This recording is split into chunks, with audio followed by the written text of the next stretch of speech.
आ जाओ मालिक अपील और रिवीजन के केस में। अपील और रिवीजन दोनों का क्वेश्चनर एक साथ है। क्वेश्चनर अब हमें क्या करना होगा सर, डील करना होगा, क्योंकि आई होप अभी तक के आप लोगों ने इसको डील नहीं किया होगा, तो अब हम इसे डील करेंगे। जैसा कि हर बार का रूल रहा है, कुछ क्वेश्चंस आप कर लेंगे, कुछ क्वेश्चंस मैं आपको यहां पे करवा दूंगा। सबसे पहले, examine the correctness or otherwise of the following statement with reference to the provision of income tax act 1961। A high court does not have an inherent power to review an earlier order passed by it on merits। Question है, क्या high court को review का power है क्या? आपने अगर देखा होगा सीआईटी या आईटीएटी के केस में हम लोगों ने क्लियर कट बोल दिया था कि बॉस इन लोगों को पावर नहीं है रिव्यू करने का। यस और नो? रिव्यू करने का मतलब चेंज इन ओपिनियन करना हो जाएगा। लेकिन क्या हाईकोर्ट जो खुद ही इंटरप्रेटर है, इंटरप्रेटर के केस में क्या रिव्यू पॉसिबल है? क्योंकि हो सकता है कोई डिसीजन देने से पहले कोर्ट अपने खुद के पहले के डिसीजंस को देखे, खुद के पहले के डिसीजंस को एनालाइज करे और उसके बाद कोई डिसीजन दे। क्या ऐसा पॉसिबल है? मैंने आपके बुक के सबसे एंड पे केस लॉज दिए हुए हैं और उन केस लॉज में एक और केस लॉ है, मेघालय स्टील्स का case law. It is one of the very famous judgement जिसके अंदर में डिसाइड हुआ था, yes high court has the power of review. Review का पावर हाई कोर्ट के पास अवेलेबल है। ये बात सुप्रीम कोर्ट ने खुद कही थी मेघालय स्टील के अंदर में, राइट? तो उसी केस के बेसिस पे आपका ये फर्स्ट क्वेश्चन बिलोंग करता है, जिसको हम लोग देखेंगे। जिस क्वेश्चन को हम लोग सॉल्व कर रहे हैं हम उसको क्या कर रहे हैं मालिक, टिक कर देंगे। The statement given is not correct. Inherent power, high court does not have a inherent power to review. This statement is not correct because they have. As per Supreme Court in CIT versus Meghalaya Steel, observe that power of review would inhere on the High Court, being the court of records under the article number 215 of the Constitution of India. There is nothing in article 226 of the Constitution to preclude a High Court for exercising the power of review, which inheres in every court of preliminary jurisdiction to present miscarriage of the justice or to correct grave and palpable error committed by it. The Supreme Court further observed that Section 260A does not purport in any manner to curtail or to restrict the application of the provision of civil court. Yes? Okay. Now, as per section 260A subsection 7 only state that all provision that would apply qua appeal in code of civil procedure would apply to appeal under 260A। तो भैया जितने provision code of civil procedure के अंदर में लिखी है वो सारी प्रोविजन यहाँ पे एज इट इज एप्लीकेबल होगी। The supreme court opinion that this does not in any manner suggest either that other provision of the code of civil procedure are necessarily excluded or the high court inherent jurisdiction in any manner is affected। तो अगर सवाल पूछा जाए does high court have a inherent power of review? yes, high court can, यहां पे लिख के रखिए, review और recall। हाई कोर्ट रिव्यू भी कर सकता है, रिकॉल भी कर सकता है। ये एक चीज हम लोगों ने यहां पे देखा, हाई कोर्ट रिव्यू भी कर सकता है, रिकॉल भी कर सकता है। ये एक चीज हम लोगों ने यहां पे देखी। क्वेश्चन नंबर 2 के ऊपर जाइए। Examine the circumstances where appellant shall be entitled to produce additional evidence oral और documentary before commissioner of income tax appeals other than evidence produce during the course of proceeding before the assessing officer. सवाल समझ में आ रहा है? सवाल पूछ रहा है बताइए वो कौन कौन से सर्कमस्टांसेस हैं जहां पे एडिशनल एविडेंस सीआईटी अपील के सामने रखे जा सकते हैं जो उसने असेसिंग ऑफिसर के सामने नहीं रखे हैं। बताइए कौन सा रूल था वो? याद होगा तो मैंडेटरीली मैंने आपसे कहा था rule number 46A। Rule number 46A generally जो एविडेंस आपने असेसमेंट के टाइम पे नहीं रखे वो चीजें आप किसके सामने नहीं रख सकते, वो चीजें अगेन आप सीआईटी अपील के सामने नहीं रख सकते। हाउएवर इन फॉलोइंग केसेस आप रख सकते हो। एक, जब उसे अपॉर्चुनिटी ऑफ बीइंग हर्ड नहीं मिला हो। दूसरा, जब क्या नहीं किया हो, उसे डिसीजन नहीं पता हो, he was prevented by sufficient cause at that particular point of time, तब ये हो सकता है। याद आ रहा है? As per rule number 46A of the Income Tax Rules 1962, an appellant shall be entitled to produce before the Commissioner appeals evidence either oral or documentary other than evidence produced by him during the proceeding before AO only in the following circumstances, only in the following circumstances. कौन कौन से circumstances है एक बार देख लेते हैं।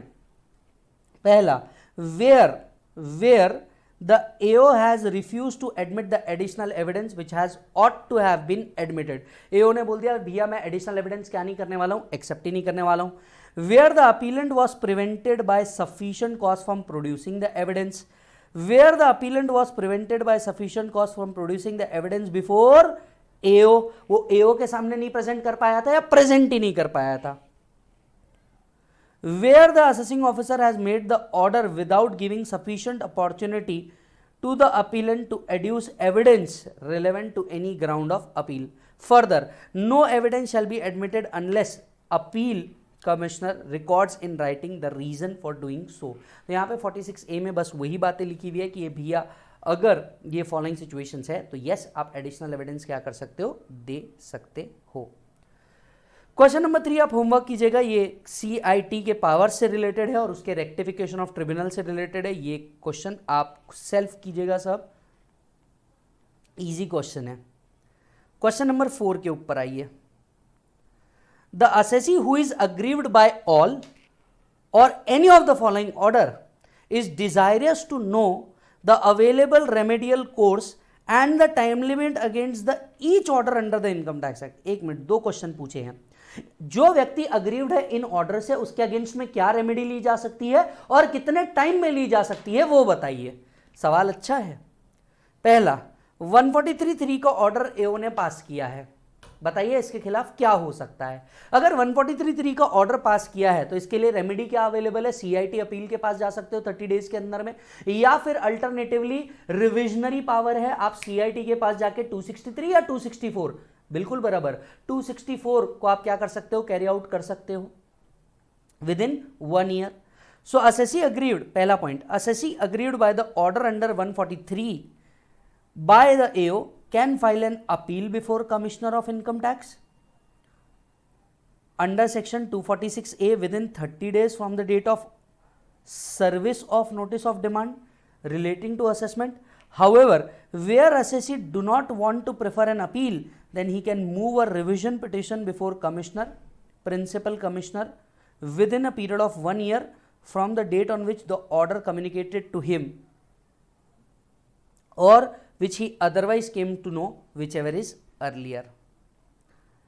Order pass under 263, आप ही बताइए 263 मतलब कमिश्नर ने आपका रिवीजन किया होगा, इनकम बढ़ाई होगी, इससे आप अगर फील कर रहे हैं, अग्रीव्ड फील कर रहे हैं तो इस ऑर्डर के खिलाफ कहां जाओगे, जल्दी से बताओ।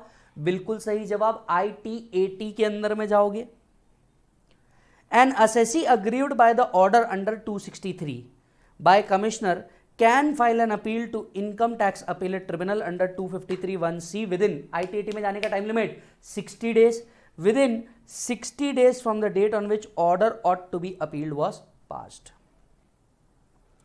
272A by director general, 272A का अगर पेनल्टी लगा होगा, ध्यान से सुनना, 272A का अगर आपको पेनल्टी लगा होगा, that is the penalty provision, तो आप इसके खिलाफ डायरेक्टली कहां जा सकते हो बेटा, ITAT में जा सकते हो।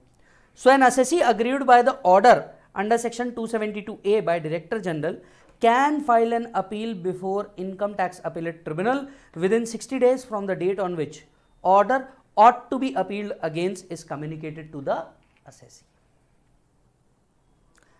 Order passed under 254 by ITAT, order pass किया हो ITAT ने, अब आप मुझे बताइए ITAT ने अगर कोई ऑर्डर पास किया होगा 254 के अंदर में, इसके खिलाफ आप कहां जा सकते हो बेटा, CIT के खिलाफ, ITAT के खिलाफ हाई कोर्ट, हाई कोर्ट में कितने दिन में जा सकते हो, 120 days.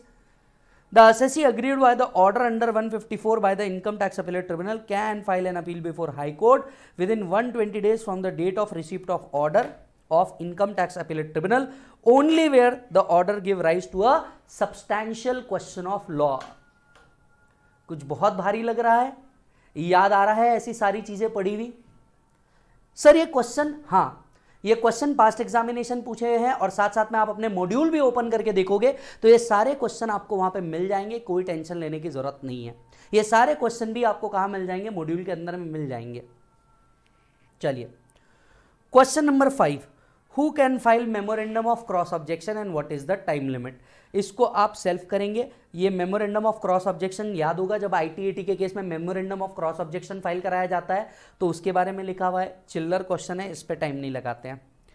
Question number 6, is commissioner empowered to consider an appeal filed by SSC challenging the order of assessment in respect of which proceeding before settlement commission abates. इसको भी आपको सेल्फ करना है, but do it after settlement commission. ये question अभी आपको समझ में नहीं आएगा, जब आप सेटलमेंट कमीशन अगर आपने पढ़ लिया होगा तो ये क्वेश्चन आपके समझ में आ जाएगा। तो यहां पे क्लियर कट लिख के रख दीजिए, do it after settlement commission. यहां क्लियर कट लिख के रख दीजिए, do it after settlement commission.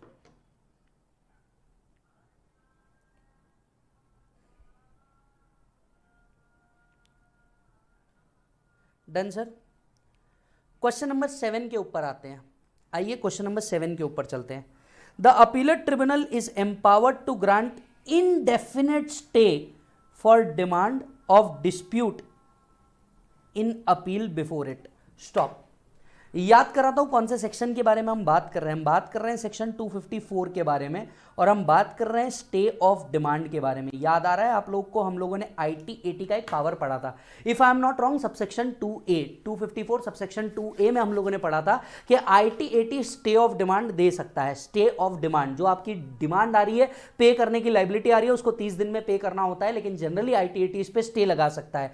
Stay कितने दिन का लगाया जा सकता है? याद आ रहा है 180 डेज का स्टे लगा सकता है। और अगर ऐसा कोई स्टे लगाता है तो आईटी80 को 180 डेज के अंदर में अपना डिसीजन देना होता है। क्या ये 180 डेज का स्टे एक्सटेंड किया जा सकता है? Yes, but the overall period should not exceed 365 days. याद आ रहा है आपको? The overall period should not exceed 365 days. वही सवाल आपसे पूछा हुआ है। ITAT is empowered to grant indefinite stay. Stop. क्या आईटी80 इनडेफिनेट स्टे दे सकता है? आंसर आना चाहिए नो, ये इनडेफिनेट स्टे दे ही नहीं सकता। मैक्सिमम स्टे कितने दिन का दिया जा सकता है? 365 डेज। और 365 डेज के अंदर में अब क्या करना होगा? आईटी80 को अपना डिसीजन देना होगा। जो आईटी80 365 डेज में अपना डिसीजन नहीं दे पाया, जो आईटी80 365 डेज में अपना डिसीजन नहीं दे पाया, तो स्टे ऑटोमेटिकली वेकेट हो जाएगा। स्टे क्या हो जाएगा? ऑटोमेटिकली वेकेट हो जाएगा। वही सेक्शन है, आपको पढ़ना होगा। Section 245A 2A provides that IT80 where it is possible may hear and decide an appeal within a period of 4 years from the end of financial year in which such appeal is filed. Under 254 2A, the appellate tribunal can grant the stay and can extend up to 180 days from the date on which such order, subject to the condition that assessee deposit not less than amendment 20% of the tax, interest, fees, penalty or any other sum under the provision of this act or furnishes security equal to an amount respective thereof. आपको नहीं लगता ये वाला point finance act 2020 से amended वाला point है? ये वाला पॉइंट फाइनेंस एक्ट 2020 से अमेंडेड वाला पॉइंट है, यानी देख लीजिए आपके क्वेश्चनर अपडेटेड चल रहे हैं। No extension to the stay shall be granted by tribunal where appeal is not so disposed of within the said period as specified in the order, unless the assessee makes an application and has complied with the condition depositing the 20% of the tax, and appellate tribunal is satisfied that the delay in disposing the appeal is not attributable to the assessee. However, the aggregate period of stay originally allowed and the period of stay so extended shall not exceed 365 days, and the tribunal shall dispose of the appeal within the period or periods so extended or allowed. If such appeal is not disposed of within 180 days or the extended period of 365 days, the order shall stand vacated after the expiry of such period, even if the delay in disposing the appeal is not attributable to assessee. Therefore, the statement given in the question is not correct. क्यों? क्योंकि ये indefinite stay दे ही नहीं सकता। Maximum stay 180, extension के साथ भी 365। Indefinite stay दिया नहीं जा सकता, इनडेफिनेट स्टे दिया नहीं जा सकता। क्वेश्चन देख रहे हो साहब? बताओ अब कुछ हार्ड लग रहा है? वही चीजें लग रही है जो हम लोगों ने पढ़ी हुई है। क्वेश्चन नंबर 8 पे आइए। ये अल्पी का क्वेश्चन जो है ये आपके मॉड्यूल के अंदर में भी कवर्ड है और ये क्वेश्चन एक पास्ट एग्जामिनेशन क्वेश्चन है। If I am not wrong ये आरटीपी में भी ये क्वेश्चन पूछा हुआ है। क्वेश्चन नंबर 8 के ऊपर चलते हैं। An income tax authority did not file an appeal to income tax appellate tribunal against the order of commissioner appeal decided against the income tax department on a particular issue in case of one assessee Alpi for the assessment year 2021 on the ground that tax effect of such dispute was less than the monetary limit prescribed by CBDT। Income tax authority ने क्या file नहीं किया? Appeal file नहीं किया। किसके against में? Income tax department के against में। अब क्यों फाइल नहीं किया? बताओ जल्दी से, क्यों फाइल नहीं किया? ये इसलिए फाइल नहीं किया क्योंकि डिपार्टमेंट ने एक मॉनेटरी लिमिट बोली थी और हम उस मॉनेटरी लिमिट के ऊपर नहीं जा पा रहे थे। In assessment year 21-22 similar issue arose in the assessment of Alpi and her sister Palki which was decided by commissioner appeal against the department. Can income tax department now move an appeal to the tribunal in respect of assessment year 2021 against the order of commissioner for Alpi and her sister Palki? सवाल 1, पिछले बार जब assessment हुई थी, इस assessment में monetary limit आप उसके ऊपर नहीं जा रहे थे, इसलिए आपने क्या नहीं किया? अपील फाइल नहीं किया। इस साल सेम इशू अराइज हो रहा है असेसी के केस में और उसकी सिस्टर के केस में। इस बार मॉनेटरी लिमिट ऊपर जा रहा है, क्या अपील फाइल की जा सकती है? क्या याद आ रहा है? तो बर्जर पेंट्स के जैसा कोई केस है ये मालिक, हम लोगों ने कल डिस्कस किया था कि भैया पिछले बार ये केस एक एक्स लिमिट से ऊपर नहीं जा रहा था। मॉनेटरी लिमिट का केस है 268A, सेक्शन 268A का केस है, जहां पे मॉनेटरी लिमिट से ऊपर जा रहा है तो ही डिपार्टमेंट अपील फाइल करती है। लेकिन इसका मतलब ये नहीं माना जाएगा कि पिछले बार अपील फाइल नहीं किया था तो department has accepted his view और अब वो अपील फाइल कर सकेंगे। तो सवाल क्या पूछा है? Can the income tax department move an appeal to tribunal against the order of commissioner appeal? Yes, they can move now. Section 268A, sir section याद नहीं भी रहेगा तो भी चलेगा, कोई प्रॉब्लम नहीं है, ठीक है। Section 268, CBDT is empowered to issue the order, instruction, direction to the other income tax authority fixing monetary limit as it deemed fit to regulate the filing of appeal or application for reference by any income tax authority. Under 268A, where income tax authority has not filed any appeal or application for reference for any issue in case of an assessee for assessment year, due to the above mentioned order, instruction, direction of CBDT, such authority shall not be precluded from filing an appeal or application for reference on the same issue in case of same assessee or any other assessment year or any other assessee for that other assessment year. Further, in a case, it shall not be lawful for an assessee to contend that income tax authority has acquiesced in the decision on the dispute issue by not filing an appeal or application. In the view of above proposition, it would be in order for income tax department to move an appeal to tribunal against the order of CIT appeal both for Alpi and Palki. याद आ रहा है? ये काय के ऊपर based है? वही अपना बर्जर पेंट्स के ऊपर बेस्ड है। इंपॉर्टेंट, आप चाहें तो इसे मार्क कर सकते हैं। आप देख सकते हो मालिक, ऐसा नहीं है कि भैया जो पढ़ा रहा हूं वही क्वेश्चन आ रहा है। ऐसा है कि कंसेप्ट इतने और ये क्वेश्चन पहले भी थे। माइंड में आप लोगों में से किसी ने पहले अटेम्प्ट दिया होगा तो आप लोगों ने इस कंसेप्ट को इतने डीप में नहीं पढ़ा था। Question number 9, read it, do one thing. Question number 9 को आप होमवर्क ले लो। आई होप ये क्वेश्चनर बुक आपके पास आ गई होगी। क्वेश्चन नंबर 9, अगेन मैं इसको क्यों नहीं करा रहा हूं उसके पीछे का भी रीजन आपको दे देता हूं। ये अगेन स्टे ऑफ डिमांड पे बेस्ड है। ये काय पे बेस्ड है बेटा? स्टे ऑफ डिमांड पे बेस्ड है। तो वही क्वेश्चन है, फिर से करके हम लोग सिर्फ अपना टाइम पास करेंगे और कुछ नहीं करेंगे। आगे बढ़ो, क्वेश्चन नंबर 10 की ओर जाओ, आगे बढ़ जाओ क्वेश्चन नंबर 10 की ओर। Read question number 10।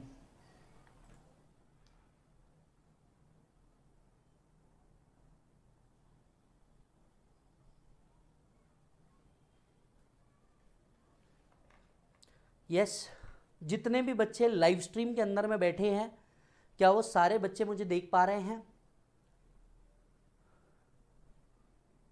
उन सारे बच्चों को कोई क्वेश्चन है तो please put up the same.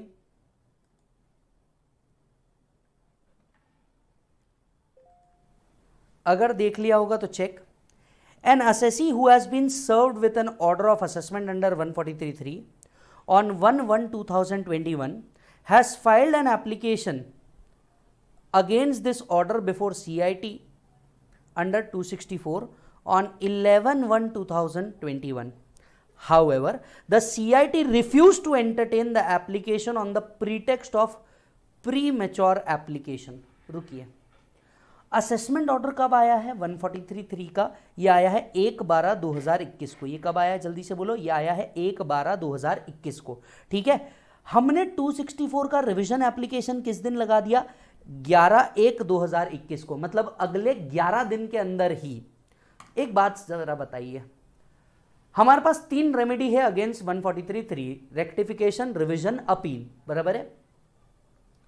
Rectification को बाजू करो, अपील हम 30 डेज के अंदर में करते हैं और रिवीजन के लिए हमारे पास 1 साल अवेलेबल है। कल याद होगा तो हमने ये वाला डिस्कशन भी किया था कि क्या CIT application with in 30 days भी एक्सेप्ट कर सकता है क्या रिवीजन पर्पस के लिए? आंसर इज यस, कर सकता है। कब? 2 केसेस में। जनरली वो 30 दिन से पहले कोई एप्लीकेशन एक्सेप्ट करेगा नहीं, और कर भी लिया तो इसे अबियंस में रखेगा। वो तब तक के कोई एक्सेप्टेंस नहीं करेगा जब तक के असेसी क्लियर कट लिख करके ना दे दे that I have expressly waived my right for the purpose of appeal. I have expressly waived my right for the purpose of appeal. तब तक के वो ये काम नहीं करेगा। चेक कर लीजिए। So CIT refused to entertain the application on the pretext of premature application. Assessee seek your opinion.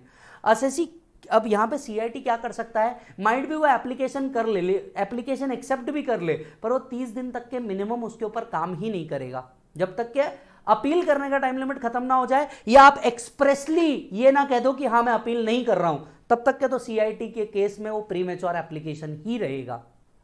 क्या लिखोगे यहां पे? यहां पे सबसे पहले आपको बताना होगा अपील करने का टाइम लिमिट 264 का टाइम लिमिट, और CIT तब तक नहीं करेगा जब तक 2 सिचुएशन ना हो जाए: अपील करने का टाइम लिमिट खत्म ना हो जाए, या एटलीस्ट वो क्लियर कट एक्सप्रेसली लिख के ना दे दे कि हाँ मैं अपील करने नहीं जा रहा हूं। चेक कीजिएगा। Assessee who is aggrieved by the order of AO under 143(3), an assessee who is aggrieved on order passed under 1/1/2021 has moved an application for revision under 264 on 11/1/2021. The order passed by AO is an order appealable before Commissioner Appeal. The order passed by AO is an order appealable before Commissioner Appeal. The time limit for filing the appeal is 30 days from the date of order. This time limit has not expired. This time limit has not expired, and assessee has not waived, his right of appeal while filing an application for revision before Commissioner. The application filed before Commissioner of Income Tax for 264 will be considered when additional specified condition under 264(4) have been complied with. One of the condition is that Commissioner shall not revise any order where appeal against the order lies to Commissioner Appeal or Appellate Tribunal, and time within which such appeal may be made has not expired unless the assessee has waived his right of appeal. क्या कहा उन्होंने? हम कभी भी कोई application को accept नहीं करेंगे जब तक के टाइम लिमिट खत्म ना हो जाए, या तो आप एक्सप्रेसली वेव ना कर दें। In the present case time limit has not expired and assessee had not waived the right of appeal while filing the application before revision. before the Commissioner of Income Tax. Therefore, Commissioner's refusal to entertain such application is correct. Now, in practical situation, Commissioner would have kept the proceeding in abeyance till the expiry of time limit prescribed for filing an appeal, and thereafter could have assumed jurisdiction for making revision, besides taking an undertaking from the assessee for waiving his right of appeal. In reality, taxpayer usually will not prefer revision in short time period, nor would the Commissioner reject the application the moment it is received by him. ऐसा कुछ लग रहा है कि नहीं पढ़ा हुआ है, क्वेश्चंस आपके सामने हैं. ये क्वेश्चन सर इतने इजी क्वेश्चन आते हैं, ऐसे क्वेश्चन आते हैं? जी हाँ, ऐसे ही क्वेश्चन आते हैं. ये सारे क्वेश्चन आप खुद अपने किस में देख सकते हो मालिक, मॉड्यूल के अंदर में देख सकते हो. ये सारे क्वेश्चन आप लोग के अवेलेबल है. क्वेश्चन नंबर 12 की अगर हम बात करें, क्वेश्चन नंबर 11 देख लेते हैं, फिर क्वेश्चन नंबर 12 की बात करते हैं. क्वेश्चन नंबर 11, आ जाओ, read this question.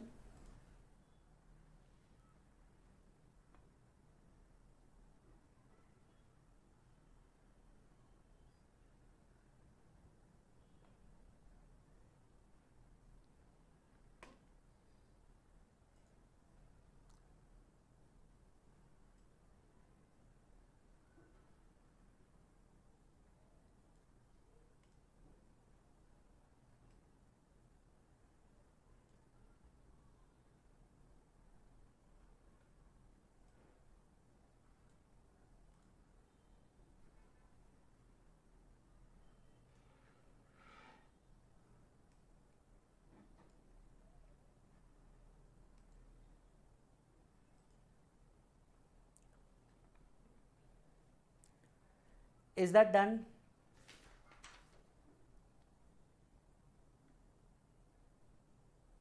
Similar type का केस मैंने आपके साथ कल डिस्कस किया है. I think question period of limitation पे है कि वो कहां से काउंट किया जाएगा. The assessment for the assessment year 17-18 was completed as per 143.3. तो सबसे पहले क्या हुआ भाई साहब, 143.3 हो गया. ठीक है, हम मान लेते हैं 143.3 हुआ. Considering the various claims so made by assessee on 23/1/2018, subsequently this was reopened under section 147 on certain issue, but excluding the claim of the assessee as to lease equalization fund. आधे बच्चे यहाँ पे कंफ्यूज हो सकते हैं as to what is lease equalisation fund. ये वो question है ही नहीं, ये सिर्फ इंस्टीट्यूट ने घुमाने के लिए दिया हुआ है, बुलाती है मगर जाना नहीं. ये लीज इक्वलाइजेशन फंड पे क्वेश्चन ही नहीं है. आगे बढ़ो. The order of reassessment was passed in 2019 November.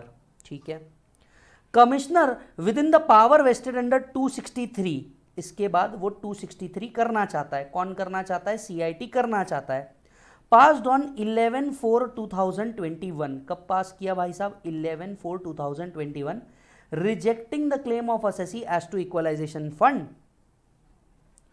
Assessee challenges that the action of AO is not suitable because the same is barred by limitation. Time limit के ऊपर question है. Sir CIT 2 साल के अंदर में क्या कर सकता है? रिवीजन कर सकता है. 2 years from the end of financial year in which order ought to be revise was pass. लेकिन ये पीरियड काउंट कहां से करेंगे? ओरिजिनल असेसमेंट से या फिर income escaping assessment, that is reassessment से.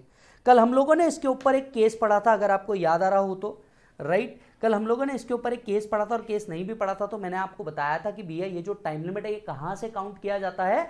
Boss from the date of original order. क्योंकि ओरिजिनल ऑर्डर के बाद अगर रीअसेसमेंट हो भी जाए, असेसमेंट के बाद रीअसेसमेंट हो भी जाए, तो ओरिजिनल असेसमेंट वैनिश नहीं होता. Hence time limit will be counted from original assessment and not from reassessment. Time limit के ऊपर क्वेश्चन है. क्वेश्चन को आप इंपॉर्टेंट मार्क कर सकते हो. It's a good question. Solution देखिए page number 8. The issue was settled by supreme court. The issue was settled by supreme court in CIT versus Alagendran finance limited. Case law याद रखने की जरूरत नहीं.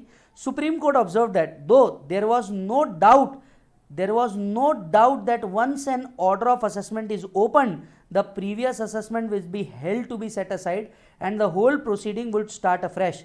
However, it would not mean that even when the subject matter of reassessment is distinct and different, the entire proceeding would deem to have been reopened. अगर original assessment और reassessment के issues अलग अलग है तो फिर क्या प्रॉब्लम है? The doctrine of merger would apply in a case where subject matter of reassessment and assessment are same. However, in this case, revision proceeding relates to lease equalization fund, which is not a subject matter of reassessment, and therefore the doctrine of merger do not apply in this particular case.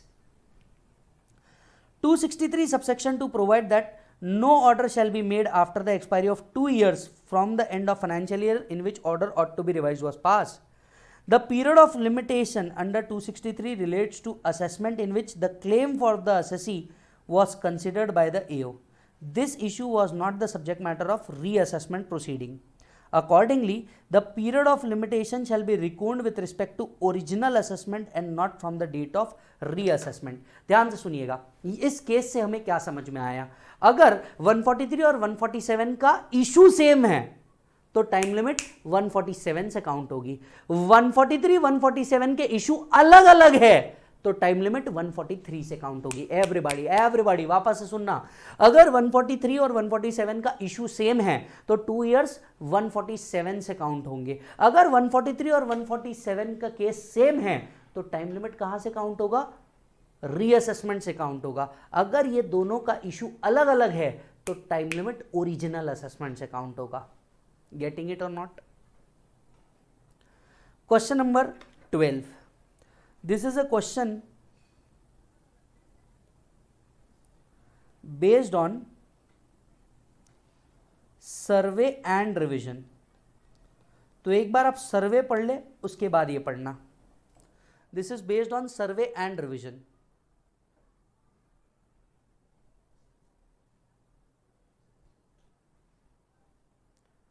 Done, sir?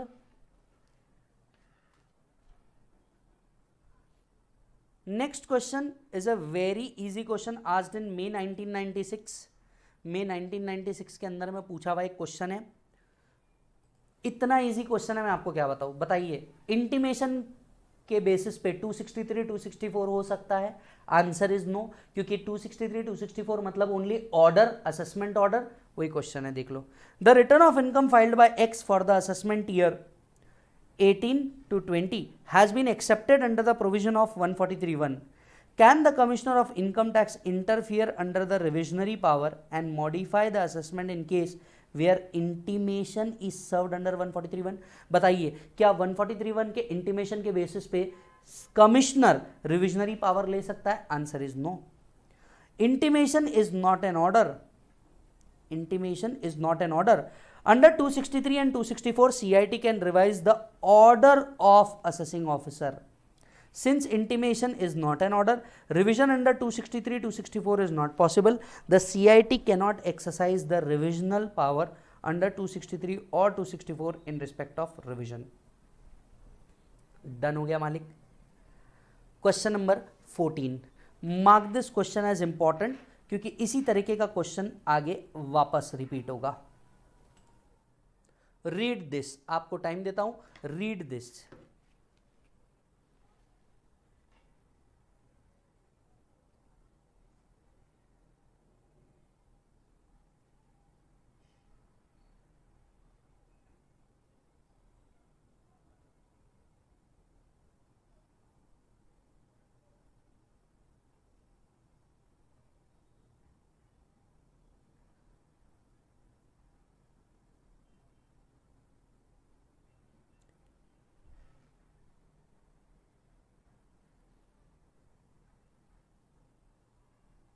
Done sir, check करें. In an assessment made on a firm, AO made 2 specific additions: unexplained cash credit 1 lakh, disallowance under 43B. ठीक है. Assessee filed an appeal before CIT appeal contesting the addition of cash credit. AO ने 2 addition किए, cash credit, disallowance. CIT ने appeal file करी, किससे related? Cash credit से related. And being unsuccessful filed a further appeal before tribunal, वहां पे वो successful नहीं हुआ तो वो मैटर ट्रिब्यूनल पे चला गया, ठीक है। इन respect of 43B it did not file any appeal. दो केसेस थे, कैश क्रेडिट को लेकर के वो चले गए अपील में, डिसअलाउंस को लेकर के उनने अपील फाइल नहीं की, but made a revision petition under 264। आय हाय हाय हाय, बच्चे कुछ ज्ञान चक्षु जागे क्या? मेरे दो इशू थे, एक इशू को लेकर के मैं अपील में चला गया, दूसरा इशू मेरा यहीं पड़ा है, अपील फाइल नहीं की, लेकिन एसएससी चाहता है मैं इसके लिए क्या फाइल करूं? रिवीजन फाइल करूं। एक इशू के लिए अपील में चले गया, दूसरे इशू के लिए रिवीजन में जाना चाहता हूं। Who dismissed it on the ground that assessment was subject matter of an appeal to appellate tribunal, discuss the correctness of view taken by CIT. One can check this question has been asked in 2001 November as well as November 2002. Question किसके ऊपर based है आपको पता है? Question based है doctrine of, बोलो भाई, total merger. Doctrine of total merger, अगर आपको याद होगा तो कल हम लोगों ने डिस्कस किया था। क्या डिस्कस किया था हम लोगों ने डिस्कस किया था कि भाई जरा समझना, अगर कोई असेसमेंट हुआ और यहां पे दो मैटर है, एक मैटर के लिए आप कहां चले गए? अपील में चले गए, तो 264 is complete deadlock total merger. एक मैटर के लिए भी अगर तुम अपील में चले गए तो 264 टोटली बंद हो जाता है। याद आ रहा है तुम्हें? क्योंकि 264 में क्या अफर्म हुआ है? टोटल मर्जर अफर्म हुआ है। 264 में क्या अफर्म हुआ है? टोटल मर्जर अफर्म हुआ है। बस उसी के ऊपर गेम है। क्या लिखना होगा? The revision under 264 is not possible where an appeal is filed to appellate tribunal because doctrine of total merger has been affirmed under 264 and hence the department is correct in this particular case. Section 264 provides that CIT shall not revise the order of AO if the order has been made subject matter of appeal. 264 में हम उस order को revise नहीं करेंगे जो subject matter हो चुका है किसका? अपील का। The doctrine of total merger is affirmed under section 264। If an appeal is filed to CIT appeal on one और two issue then revision under 264 is not possible on any issue. एक matter भी अगर appeal में चला गया तो 264 में case possible नहीं है। Therefore, in the present case, CIT was justified in rejecting the revision application under 264. The commissioner does not have the power to revise an order under 264 if the same order has been subject matter of appeal to the tribunal, even though the relief claimed is different in appeal and before the tribunal, irrespective of fact whether appeal is by assessee or by department. In the present question, in the view of aforesaid case, the petition is not maintainable. सारे वो points जो हम लोगों ने discuss किए हुए हैं आपके सामने पास्ट एग्जामिनेशन क्वेश्चन रख रहा हूं सामने। ऐसा नहीं बता रहा हूं कि भैया ये बहुत सिंपल है या अब क्यों सिंपल लग रहा है, ये आपने डिस्कस किए हैं। भले ही फास्ट ट्रैक था पर मैंने आपसे वादा किया था कि फास्ट ट्रैक में भी आपको क्वेश्चन करवाऊंगा, देख लीजिए साहब।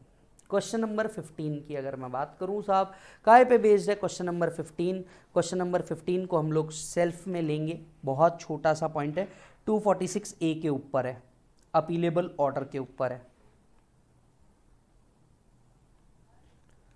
अपीलेबल ऑर्डर के ऊपर है। 16th revision after appeal. 16th question is based on revision after appeal. नवंबर 2006 का क्वेश्चन है, नवंबर 2006 का क्वेश्चन है, उसी तरीके का क्वेश्चन है। मैंने आपको क्या बोला? 264 पे एक ही क्वेश्चन आता है, इस पॉइंट पे हमने अपील फाइल किया है तो बताओ रिवीजन पॉसिबल है या नहीं है। इसी तरीके के क्वेश्चन आते हैं इसके ऊपर, इसी तरीके के, चेक कीजिएगा साहब।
आई थिंक जवाब आ गया होगा।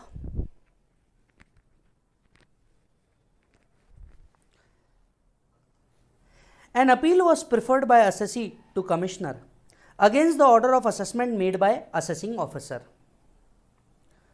ठीक है भैया, एक अपील प्रीफर की गई सीआईटी अपील को against the order of AO. The appeal was allowed by the commissioner appeal. The assessee later on found that he was entitled to certain deduction which was neither claimed by him nor allowed by the AO in the course of assessment। आगे चल के उसको पता चलता है वो कुछ deduction के लिए एलिजिबल था, ना ही उसने वो क्लेम किया, ना ही डिपार्टमेंट ने अलाउ किया हुआ है। The issue of deduction was not raised bye assessee in appeal. ये जो डिडक्शन का पॉइंट था ये उसने कमिश्नर अपील के सामने रेज भी नहीं किया। And was not considered by commissioner appeal, ना ही वो कमिश्नर अपील ने हाथ लगाया। पहले तो ना आपने दिमाग लगाया ना एओ ने, फिर आप अपील में गए ना अपील में आपने दिमाग लगाया ना सीआईटी अपील ने। Examine the power of commissioner to revise it under 264। बताइए एक मैटर जिसको आपने नहीं उठाया, एओ ने नहीं उठाया, आपने नहीं उठाया, सीआईटी अपील ने नहीं उठाया, पर आप इस चीज को लेकर के अपील में चले गए हो। किसी भी मैटर को लेकर कहां चले गए हो? अपील में चले गए हो। क्या रिवीजन अंडर 264 पॉसिबल है? हमारा जवाब बड़ा क्लियर है, नहीं। क्यों? 264 में टोटल मर्जर अफर्म होता है। 264 में क्या अफर्म होता है? जल्दी से बोलो। टोटल मर्जर अफर्म होता है, वही जवाब लिखना है। Section 264 provides that in the following cases commissioner shall not revise the order where the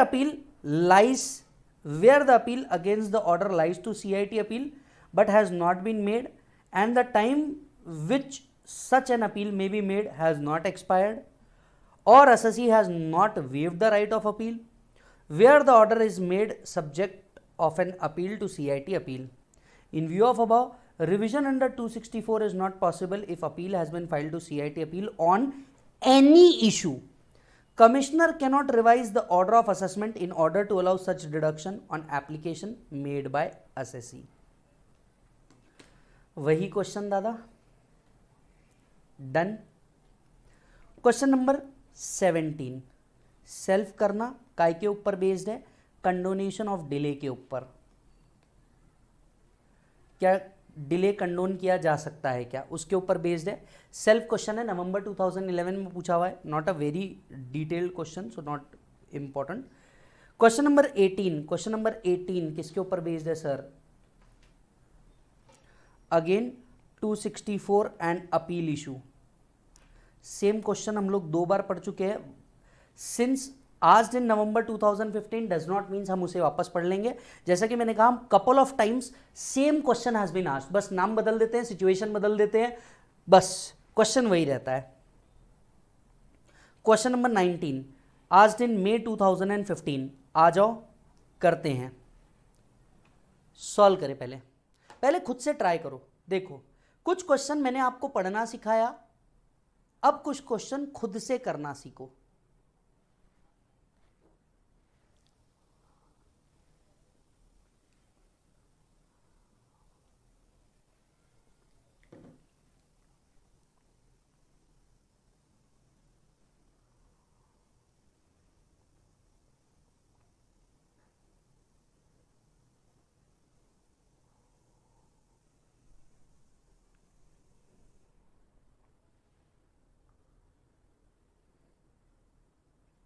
done sir.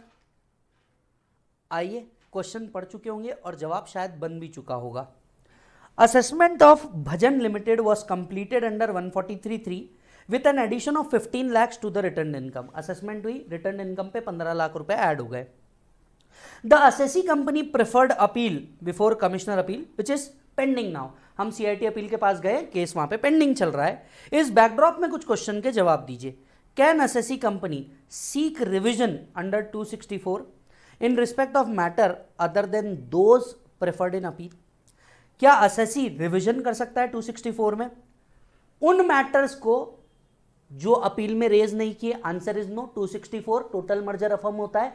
Any matter के लिए अगर तुम अपील में चले गए तो 264 टोटल क्लोजर है, 264 में तुम नहीं आ सकोगे। तो पहले सवाल का जवाब तो बड़ा क्लियर है, वही सवाल जो पिछले 3 अटेम्प्ट से पूछा जा रहा था इंस्टीट्यूट द्वारा, फिर एक बार पूछ लिया।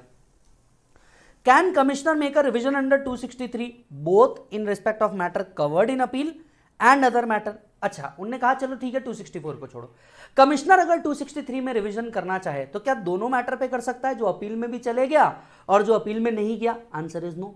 263 में पार्शियल मर्जर है। पार्शियल मर्जर मतलब जो मैटर अपील में चले गया उसको 263 में नहीं छेड़ा जा सकता, लेकिन जो मैटर बच गया इसको 263 में छेड़ा जा सकता है। पार्शियल मर्जर 3 सेक्शन के अंदर थे, 147, 154, 263। क्या तुम्हें याद है? 3 सेक्शन के अंदर में पार्शियल मर्जर था।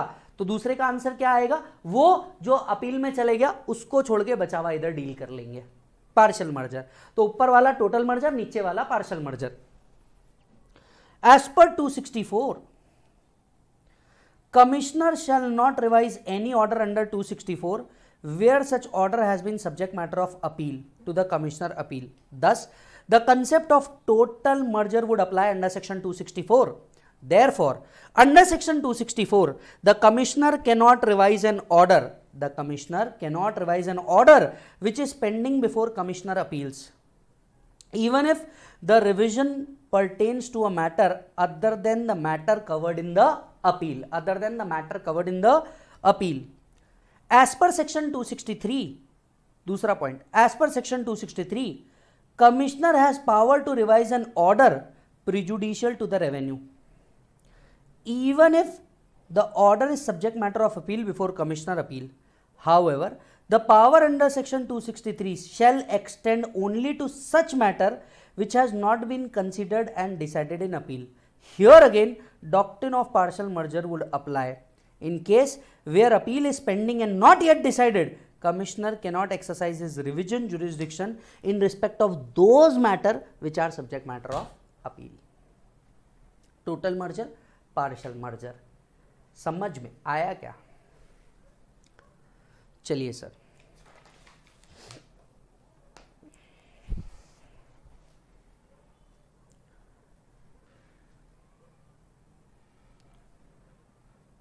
क्वेश्चन नंबर 20 नवंबर 2015 का क्वेश्चन है।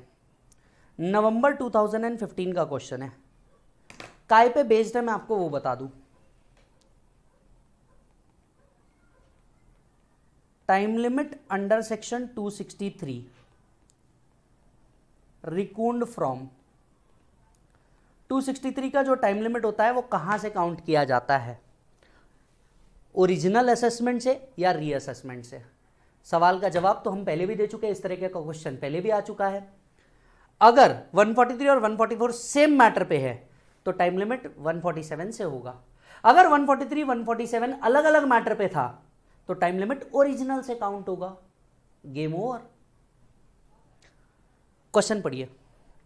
The assessment of south West Bank limited for the assessment year 17-18 was made under 143 in November 2018, allowing a deduction under 36 on account of bad debts and deduction in respect of foreign exchange rate difference.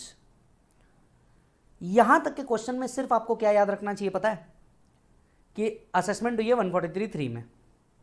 Subsequently, the assessing officer initiated 147 on the matter of deduction under 36(1) for special reserve created by bank. अब ये पहले वाले assessment से different matter है, time limit कहां से count होगा? 143 से।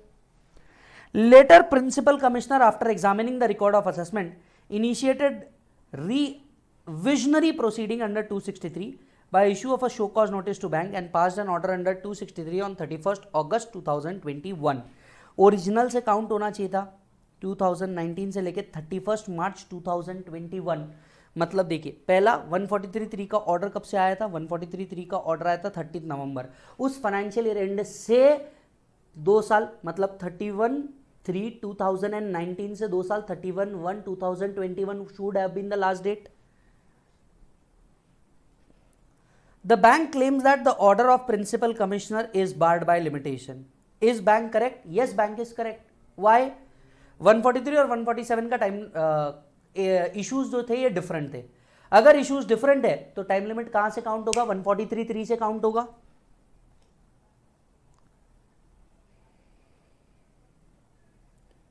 एंड तो आप सीधा ही पढ़ लो। Accordingly the claim of bank that the order passed by commissioner is barred by limitation is correct. ICICI bank के case under 263 provides that no revision order shall be made under 263. No revision order shall be made under 263 after the expiry of 2 years from the end of financial year in which order ought to be revised was passed. The issue under consideration is whether the period of limitation for an order passed under 263 has to be reckoned from original order or from the assessment order. The facts are similar to the CIT versus ICICI Bank, wherein the above issue came up. पिछले case में भी आप ये लिख सकते थे, wherein the issue came up before Commissioner High Court, Bombay High Court, wherein it was held that in such case where subject matter of revision was not same as the subject matter of reassessment, the period of limitation would commence from the original assessment and not from the date of reassessment. In this case, the period of limitation as referred to in 263 is with reference to assessment in which claim of assessee as to deduction for doubtful debts is considered. The issue was not same in reassessment. Applying the rationale of the Bombay High Court cited above, the period of limitation shall be reckoned from the original assessment and not from the order of reassessment. Therefore, it should have completed by 31st March 2021. However, the revision order was passed on 31st August 2021 and hence the same is barred by limitation. कैसा लग रहा है मालिक? Question जम रहा है आप लोगों को? अगर हाँ तो मुझे जल्दी से, जो बच्चे लाइव स्ट्रीम के अंदर में बैठे हुए हैं वो जल्दी से बताएं कि क्या आप समझ पा रहे हैं या नहीं समझ पा रहे हैं। क्या आप लोग को मजा आ रहा है? Yes, thank you so much bro. झकास समझ में आ रहा है? चलो बहुत बढ़िया साहब, बहुत बढ़िया। 21 क्वेश्चन एडिशनल एविडेंस ले सकते क्या? रूल 46A पे बेस्ड है, तो ये तो हमें पता है, लिख दीजिए सिर्फ एडिशनल एविडेंस। उसी तरीके का क्वेश्चन है, क्या एडिशनल एविडेंस सीआईटी के सामने रखा जा सकता है क्या? नवंबर 2017 का क्वेश्चन। आप देख सकते होंगे कि सिमिलर टाइप ऑफ क्वेश्चन बार बार घूम करके आते हैं, सिर्फ नाम बदल जाता है। कंसेप्ट अगर तुम्हारे दिमाग में फिट है, दिल में फिट है ना भाई, तो ये सब क्वेश्चन फालतू लगेगा तुमको। माइट भी अब आपको शायद इसके अंदर में इंटरेस्ट आ जाए। क्वेश्चन नंबर 22, क्वेश्चन नंबर 22 के ऊपर जाओ मालिक। अगेन इस क्वेश्चन को नहीं करना है। ये क्वेश्चन अगेन पूछ रहा है आपसे revision under section 264 upon appeal. उसी तरीके का क्वेश्चन जो हम ऑलरेडी 4 बार सॉल्व कर चुके हैं। Asked in May 2018 old course.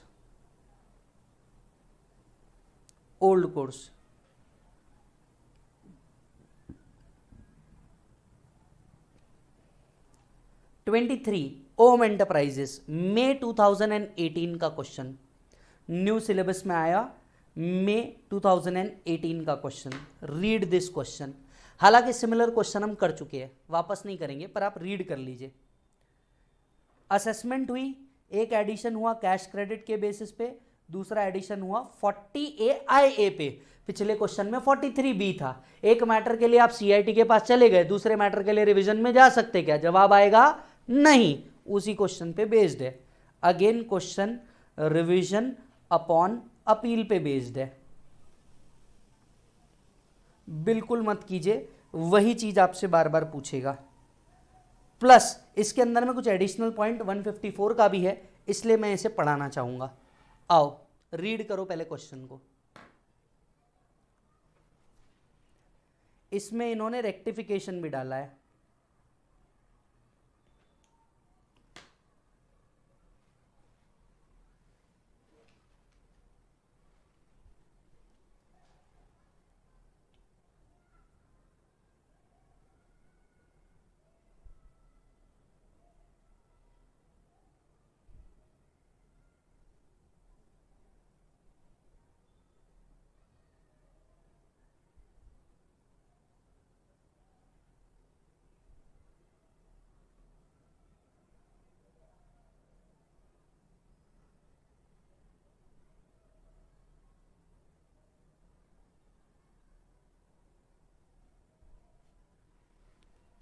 Done sir, check.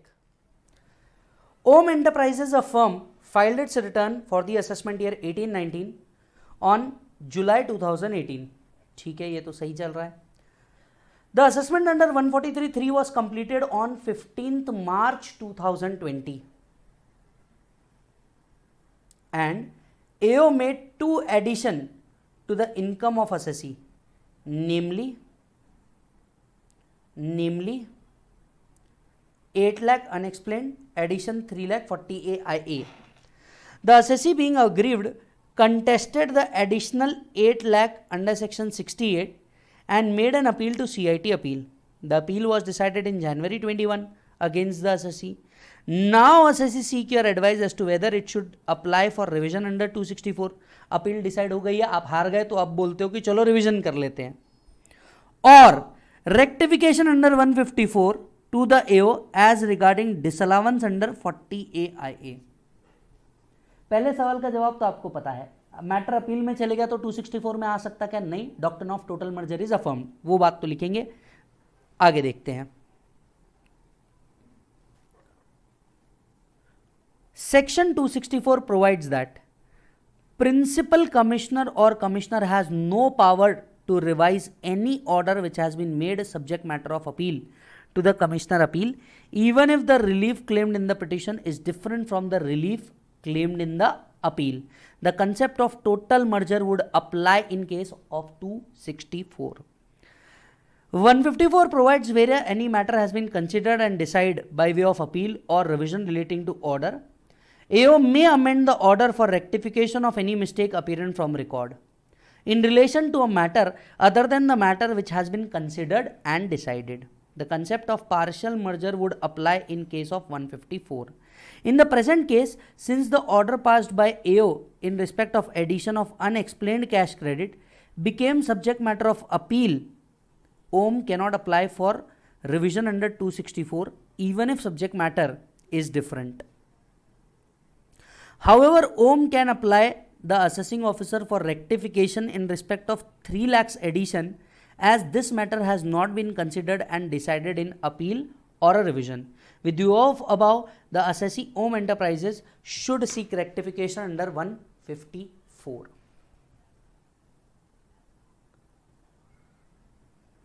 Done, sir. Question number 24. November 2018 old syllabus question. ठीक है. Read the question, Malik.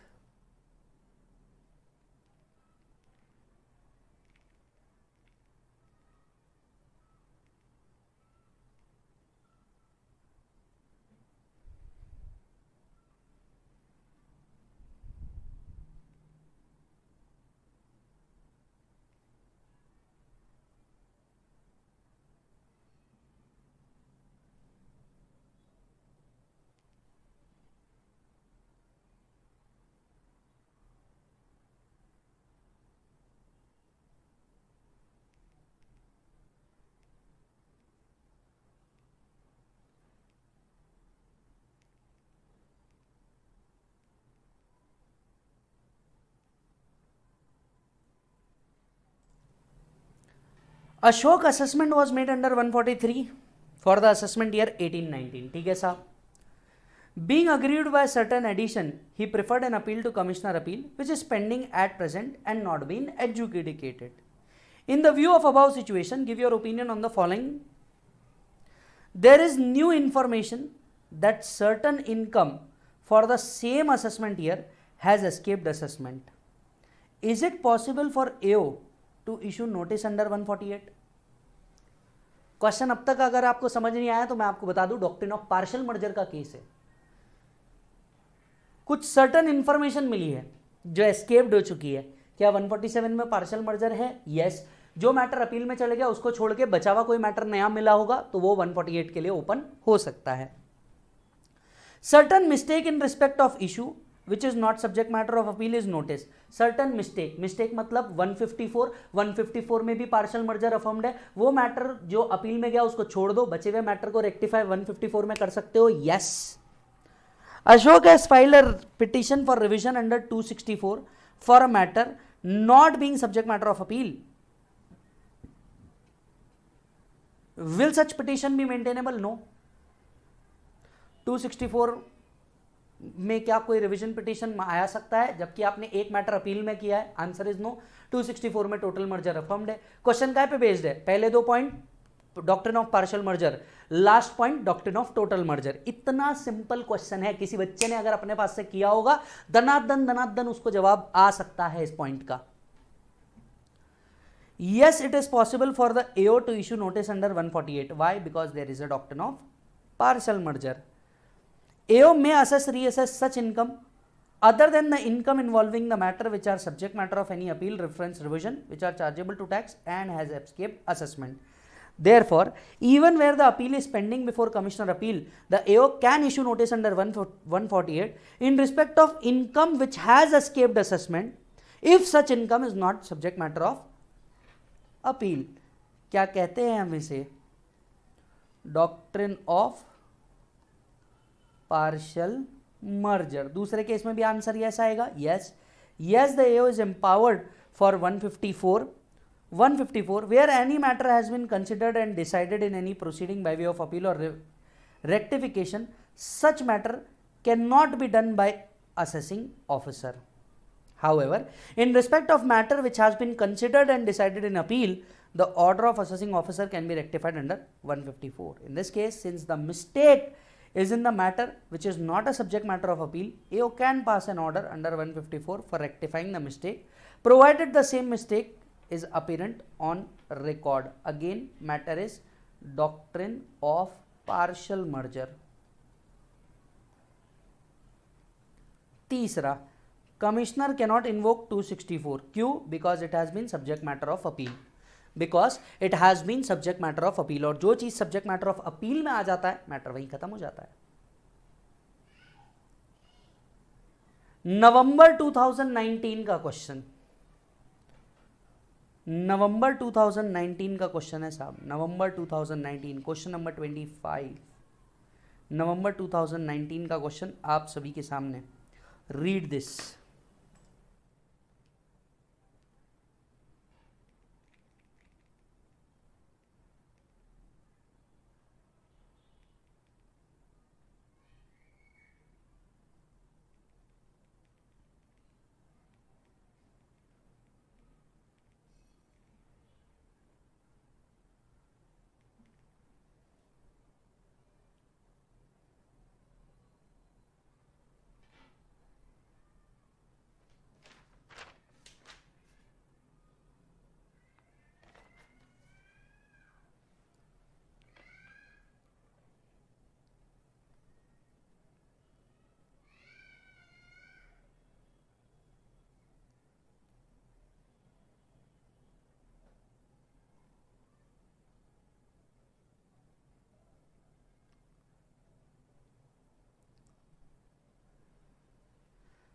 बहुत इजी लगेगा आपको. The assessment of Saxena limited was completed under 143(3) of the Income Tax Act with an addition of 23.50 lakhs to the returned income. The assessee company preferred an appeal before Commissioner Appeal, which is pending now. In view of the above fact, please answer the following question. Point number 1, can Commissioner make 263 both in respect of matter covered in appeal and other matter? Answer is no.